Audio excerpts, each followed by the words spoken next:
Chapter वृत्त unit 10 शुरू करने जा रहे हैं मैथ सेकंड का। आपको इस चैप्टर को शुरू करने से पहले आपको मैं बता दूं कि वृत्त किसको कहते हैं। सबसे पहले आपको परिभाषाएं हम बताने जा रहे हैं वृत्त का, कि वृत्त एक समतल में स्थित वृत्त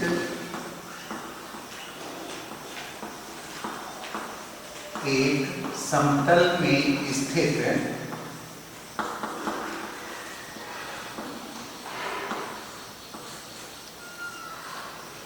उन बिंदुओं का समूह होता है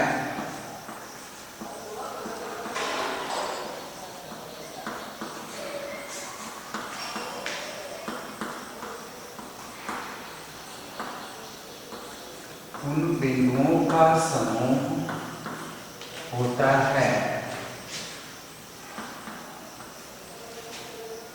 जो एक स्थिर बिंदु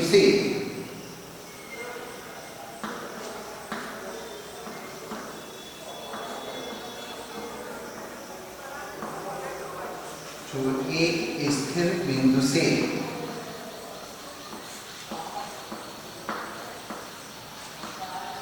नियत दूरी पर होते हैं।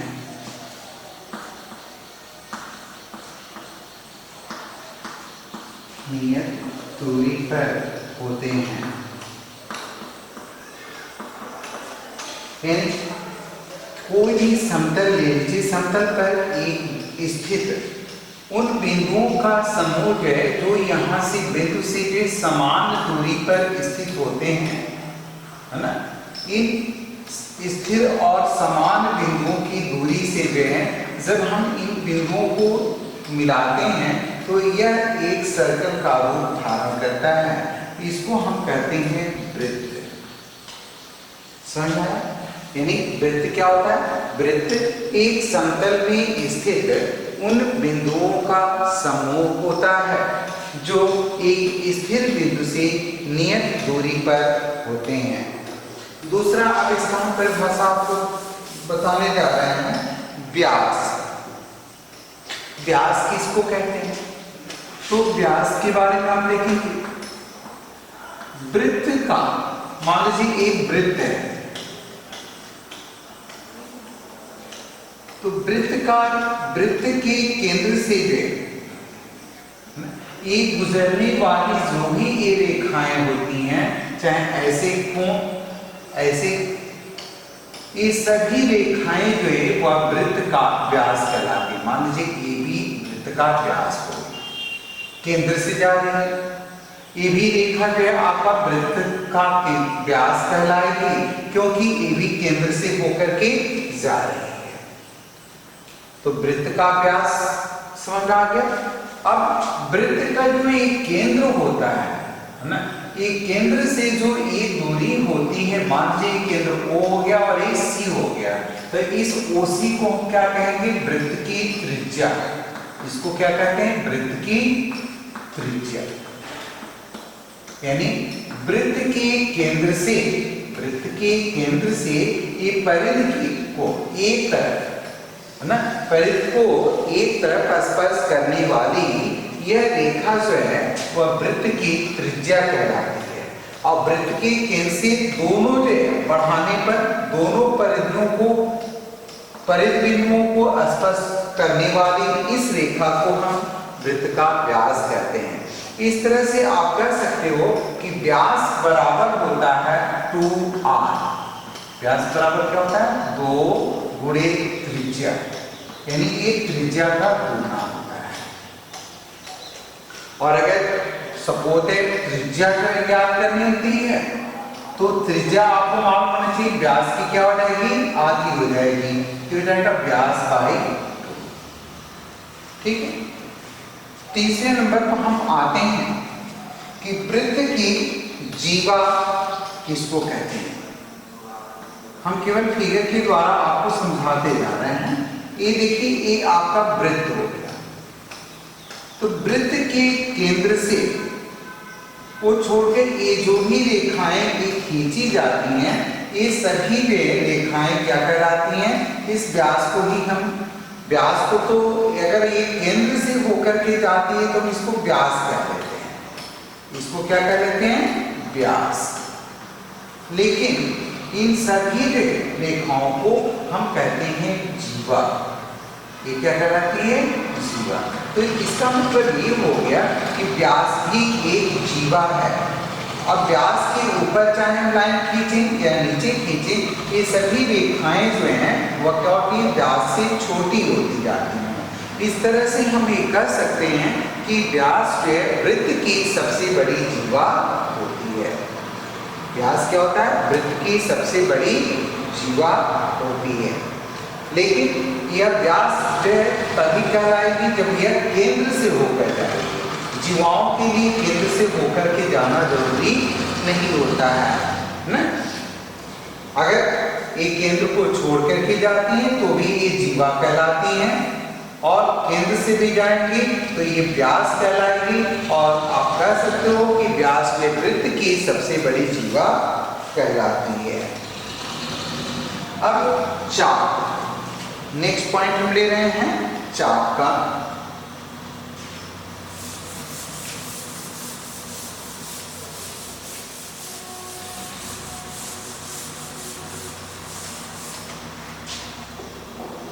किसी वृत्त पर स्थित दो बिंदुओं से, मान लीजिए कोई वृत्त इस तरह का दिया हुआ है और वृत्त पर कोई भी दो बिंदु ले लीजिए और ये दो बिंदुओं से एक रेखा खींचे, तो यह क्या रेखा क्या करती है, यह वृत्त को दो भागों में बांट देती है। दो भागों में क्या करती है, बढ़ जाता है, जिसमें से प्रत्येक भाग होता है यह वृत्त का चाप कहलाता है। ये भाग भी एक चाप कहलाएगा और यह भाग भी एक चाप कहलाएगा। अगर इसमें से ये जो छोटा खंड बनता है इसको हम बोलते हैं लघु वृत्त खंड। ये वृत्त का लघु में छोटा होता है, लघु वृत्त खंड कहलाता है। और जो बड़ा भाग होता है उसको हम बोलते हैं दीर्घ वृत्त खंड। दीर्घ वृत्त खंड। इस ए होता है चाप। और मान लीजिए यहाँ पर ए ओ बी दिया हुआ है, तो ए ओ बी यह क्या कहलाएगा, आपका चाप कहलाएगा। आर्क जिसको कहते हैं, ए आर सी, ठीक है। और इसको ओ डैश मान लीजिए तो ये हो जाएगा ए ओ डैश बी, ये आप भी आपका चाप कहलाएगा ना।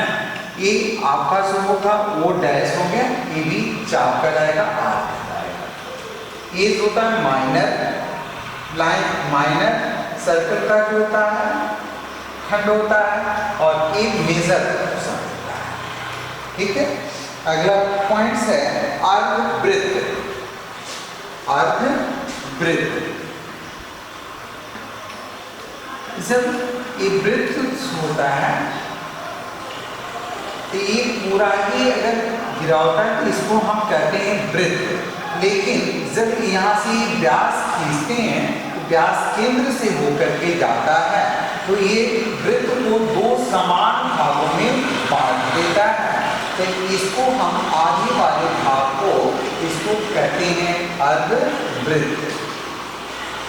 इसको क्या कहते हैं, अर्धवृत्त कहते हैं, ठीक है। इसके बाद वृत्त खंड आपको बता दी, ये जो होता है छोटा खंड क्या कहलाता है, लघुवृत्त खंड, और बड़े वाले वृत्त को कहते हैं दीर्घवृत्त खंड। तो इस तरह से एक कुछ परिभाषाएं दी हुई हैं ना, इसको हमने आपको बताया। अब इसके बाद आप लोग एक्सरसाइज को भी करेंगे ना। एक्सरसाइज में देखेंगे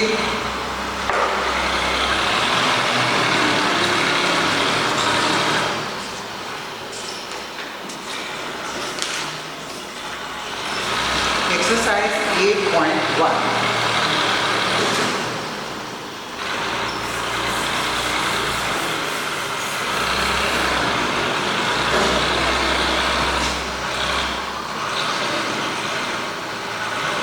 Exercise 8.1.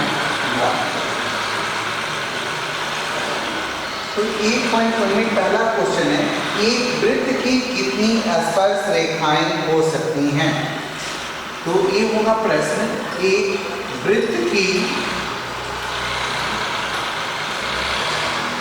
अनेक स्पर्श रेखाएं हो सकती हैं।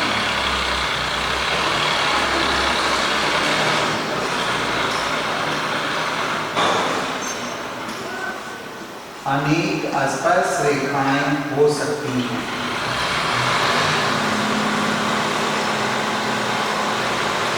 दूसरा क्वेश्चन का आंसर होगा, किसी वृत्त रिक्त स्थानों की पूर्ति करना है। किसी वृत्त की स्पर्श रेखा उसे, किसी वृत्त की स्पर्श रेखा उसे क्या करती है? डैश बिंदु पर प्रतिच्छेद कर सकती है। वृत्त को केवल एक बिंदु, क्या करेंगे? वृत्त की स्पर्श रेखा उसे केवल एक बिंदु पर, पहले मैंने भरना है, केवल एक बिंदु पर स्पर्श कर सकती है। सेकंड भरना है, फिर वृत्त को दो बिंदुओं पर प्रतिच्छेद करने वाली रेखा को छेदिका कहते हैं। क्या कहते हैं? छेदिका।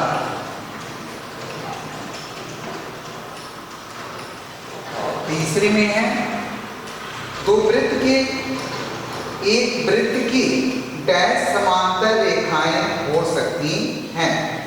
एक वृत्त की दो समांतर रेखाएं हो सकती हैं। कितनी रेखाएं हो सकती हैं? दो समांतर रेखाएं हो सकती हैं। और नंबर 4 में है, वृत्त और उसके स्पर्श रेखा के उभयनिष्ठ बिंदु को क्या कहते हैं? एक स्पर्श बिंदु। स्पर्श बिंदु, इसको देखेंगे। एक वृत्त के अनेक स्पर्श रेखाएं हो सकती हैं। जैसे मान लीजिए कि सपोज दैट हमने एक वृत्त खींचा, स्पर्श रेखा किसको कहते हैं? वह रेखा जो वृत्त को केवल एक बिंदु पर स्पर्श करती हुई गुजरती है, उसको हम स्पर्श रेखा कहते हैं। तो इस तरह से इस बिंदु से देख रहे हैं कि एक ही बिंदु से ये अनेक रेखाएं खींची जा सकती हैं, तो ये कहलाती हैं स्पर्श रेखाएं। कि स्पर्श रेखाएं केवल एक बिंदु पर ही स्पर्श करती हैं। दूसरा छेदिका, स्कैंट इसको बोलते हैं, SCAN। अब देखेंगे, इसका रहता है स्पर्श रेखा, इसको कहते हैं टेंजेंट। और छेदिका वह रेखा होती है जो वृत्त को इस तरह से क्रॉस कर देती है, दोनों दो बिंदुओं पर क्या करती है? इसको काट देती है। तो इसको हम कहते हैं, है ना, स्कैंट या छेदिका। वह रेखा जो वृत्त को दो भिन्न बिंदुओं पर प्रतिच्छेदित कर देती है, उस रेखा को हम छेदिका कहते हैं। और जहां स्पर्श रेखाओं का ये जो बिंदु जहां पर स्पर्श करती हैं, वह बिंदु जो स्पर्श बिंदु कहलाता है। तीसरा प्रश्न, इसका लास्ट है, देखें नहीं, एक और है। 5 सेंटीमीटर त्रिज्या वाले, 5 सेंटीमीटर त्रिज्या वाले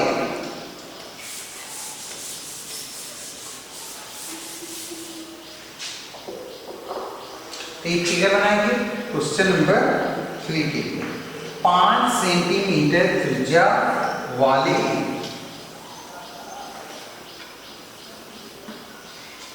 तो 5 सेंटीमीटर त्रिज्या वाले वृत्त के बिंदु P पर स्पर्श रेखा PQ, मान लीजिए पर बिंदु P से एक स्पर्श रेखा एक PQ खींची गई। PQ केंद्र O से जाने वाली रेखा से बिंदु Q पर इस प्रकार मिलती है कि OQ इज इक्वल टू है 12 सेंटीमीटर। इसका सेंटर O है, वो आगे को बढ़ती है, इसी बिंदु से जाकर के वो मिलती है OQ से। तो इसकी लंबाई दे रहा है 12 सेंटीमीटर। तो कह रहा है कि PQ की लंबाई O से जाने वाली रेखा से बिंदु Q पर इस प्रकार मिलती है कि OQ is equal to 12 centimetre. OQ is equal to दे रहा है 12 सेंटीमीटर। तो कह रहा है PQ की लंबाई ज्ञात कीजिए, इसकी लंबाई आपको ज्ञात करना है। इससे हम इससे क्या करेंगे, इसको मिला देंगे। तो आपको मालूम है कि वृत्त के केंद्र से जो रेखा खींची जाती है वह स्पर्श रेखा पर लंब होती है। इसका मतलब यहाँ पर आपका 90 डिग्री का एंगल बनता है, तो इसको हम कहते हैं समकोण त्रिभुज। तो यहाँ पर लिखेंगे समकोण त्रिभुज OPQ में।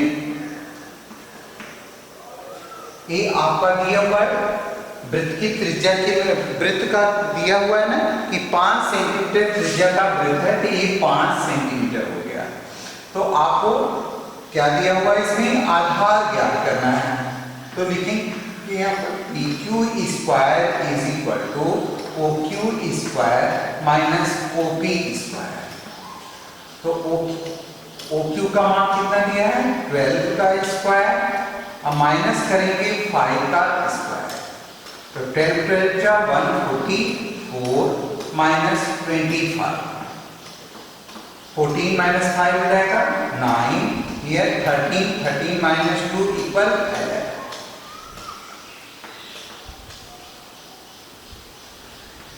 तो ये हो जाएगा PQ इज इक्वल टू होगा √119 स्क्वायर रूट, इसका परफेक्ट स्क्वायर नहीं है, तो इसलिए PQ की लंबाई हो जाएगी 119 सेंटीमीटर। ठीक है, एक क्वेश्चन और लास्ट दिया हुआ है, एक वृत्त खींचिए।